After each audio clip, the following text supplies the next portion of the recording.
အားလုံးပဲမင်္ဂလာပါကျွန်တော်တို့ပြောနေကြကြားနေကြရွေးကောက်ပွဲဆိုတဲ့အကြောင်းကိုကျွန်တော်ဒီနေ့ပြောပြသွားမှာဖြစ်ပါတယ်နံပါတ်1အချက်ကဟိုအရင်တော့ရှိခိတော့လူတွေကအခုခေတ်လိုမျိုးလို့မြင်များဆဆတိတ်မရှိတဲ့အတွက်ကြောင့်ခေါင်းဆောင်တဲ့လူတအိုးတယောက်ကပဲခွန်တော့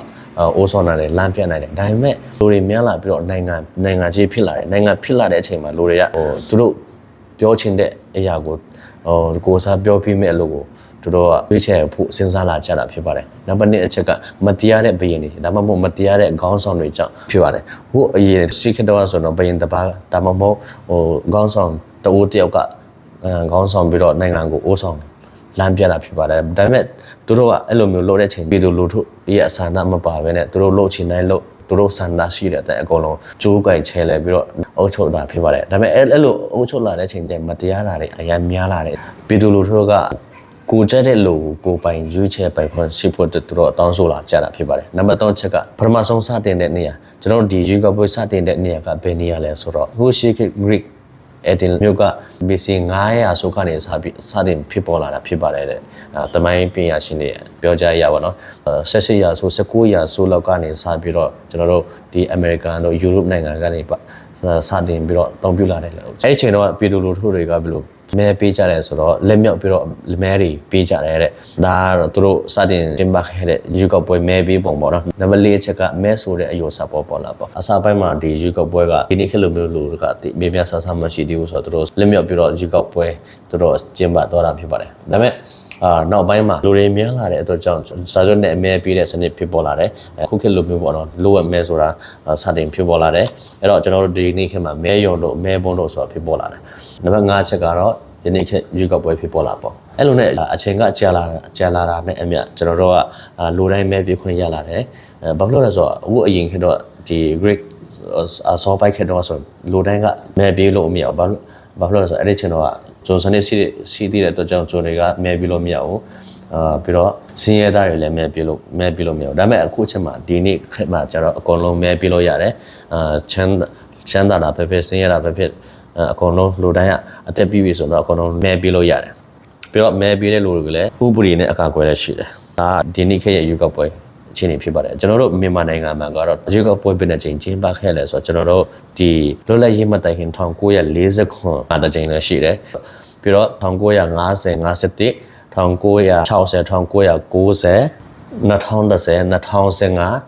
2020ဆိုပြီးတော့ကျွန်တော်တို့ဒီအကုန်လုံးပေါင်းပြီး9ခုရှိတယ်ဒါလူတိရှင်ကြပါတော့ဒါပေမဲ့ဒီကြားထဲမှာကြားဖြတ်ရွေးကောက်ပွဲတော့ဘာတော့ညာတော့ရှိတယ်ဒါတွေကကျွန်တော်တို့မထဲမတော့ဘူးဒီမှာတော့မြောင်းလာရွေးကောက်ပွဲတော့မပါဘူးနော်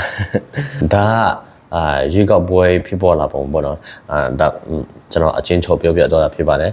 ဒါပေမဲ့ကျွန်တော်ဒီနေ့အမှန်တကယ်ပြောချင်တဲ့ရွေးကောက်ပွဲကနိုင်ငံတော်ကကျင်းပတဲ့ရွေးကောက်ပွဲမဟုတ်ပါဘူးကျွန်တော်တို့နေ့တိုင်းကျင်းပနေရတဲ့ကျွန်တော်တို့ကိုယ်တိုင်ကျင်းပတဲ့ရွေးကောက်ပွဲဖြစ်ပါတယ်အဲ့ဒီရွေးကောက်ပွဲကဘာလဲဆိုတော့မိတ်ဆွေဖြစ်ချင်တဲ့အရာပါလဲမိတ်ဆွေဖြစ်ချင်တဲ့လို့ဖြစ်လာဖို့အတွက်မိတ်ဆွေလုပ်နေတဲ့မြတ်အရာအားလုံးကမိတ်ဆွေဖြစ်ချင်တဲ့သူဖြစ်လာဖို့အတွက်ပေးရတဲ့စန္ဒမဲတမဲဖြစ်ပါတယ်ထောက်ခံမဲတမဲဖြစ်ပါတယ်ဆိုကြပါစို့မိတ်ဆွေမကောင်းတဲ့အလေးချင်းတစ်ခုလုံးလိုက်ပြီဆိုတော့မိတ်ဆွေဘယ်လိုမျိုးဖြစ်တယ်ဆိုတာထောက်ခံမဲတမဲဖြစ်တော့တာဖြစ်တော့ပါတယ်ဒါပေမဲ့ကျွန်တော်တို့ဒီနေရာမှာသတင်းကောင်းတစ်ခုကရှိပါတယ်ဗါတယ်အဲ့ဒီသတင်းကောင်းတစ်ခုကဘာလဲဆိုတော့ကျွန်တော်တို့က Chopping Talent ဖြစ်ဖို့မလိုအပ်ပါဘူးဘာလို့လဲဆိုတော့ကျွန်တော်ဘယ်လိုရွေးကောက်ပွဲမှာမဆိုနှစ်ဖက်စလုံးအတွက်မဲဆိုတာရှိပါတယ်ဒါပေမဲ့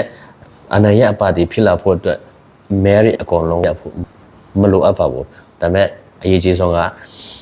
မဲအများဆုံးရဖို့ဖြစ်ပါတယ်မဲအများဆုံးရတဲ့ပါတီကအနိုင်ရပါတီဖြစ်ပါတယ်အဲ့တော့ဒီနေ့မှာကျွန်တော်ပြောချင်တာကဘာလဲဆိုတော့ကျွန်တော်တို့လည်းတစ်ခါလေးကြရင်အကောင်းဆုံးပဲလုပ်ချင်တယ် Chopping Talent ဖြစ်ချင်တယ်အဲ့တော့ကျွန်တော်တို့လုပ်တဲ့အခါကျရင်အဲ့လိုမျိုးအကောင်းဆုံးဖြစ်ဖို့စူးစမ်းတဲ့အချိန်ကျတစ်ခါကျရင်ကိုလုပ်လိုက်တဲ့အရာတွေအမှားသွားတာ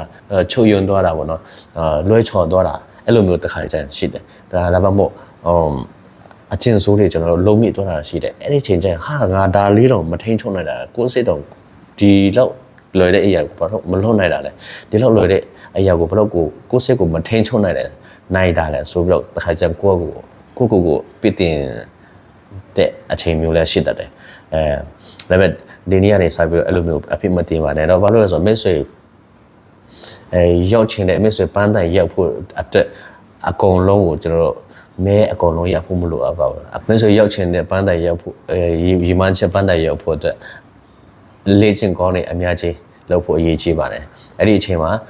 အလေ့ကျင့်စိုးတွေလည်းလုံးမိတဲ့အချိန်ရှိကောင်းရှိလာလိမ့်မယ်ဒါပေမဲ့အဲ့လိုမျိုးဖြစ်တဲ့အချိန်ကျဟာဆိုပြီးတော့ဒီမကောင်းတဲ့အလေ့အကျင့်တစ်ခုအတွက်စိတ်ဓာတ်မကျဘဲနဲ့အလေ့အကျင့်ကောင်းအများကြီးမွေးထုတ်ဖို့အတွက်ဆက်လက်ပြီးတော့လောက်ကိုင်ဖို့အတွက်ကျွန်တော်ပြောပြချင်ပါတယ်ဆိုတော့မဲသမဲဘယ်လောက်အရေးကြီးတယ်ဆိုတော့ဖြေးသားပဲဖြစ်ဖြစ်အစင်းရဲသားပဲဖြစ်ဖြစ်လိုချမ်းသာပဲဖြစ်လိုစင်းရဲပဲဖြစ်ဖြစ်မို့ဆိုးမှပဲဖြစ်ဖြစ်ပေါ့နော်မို့ဆိုးဖို့ပဲဖြစ်ဖြစ်ကျွန်တော်တို့မဲရီအကုန်လုံးရဲ့တန်ဖိုးကတန်းတူပဲမဲသမက်ချင်းစီရဲ့ဘယ်လောက်ထိအရေးကြီးတယ်ဆိုတော့ပေါ့နော်အဲ့တော့ကျွန်တော်တို့အဲ့ဒါလိုပဲကျွန်တော်တို့နေ့စဉ်လုပ်နေတဲ့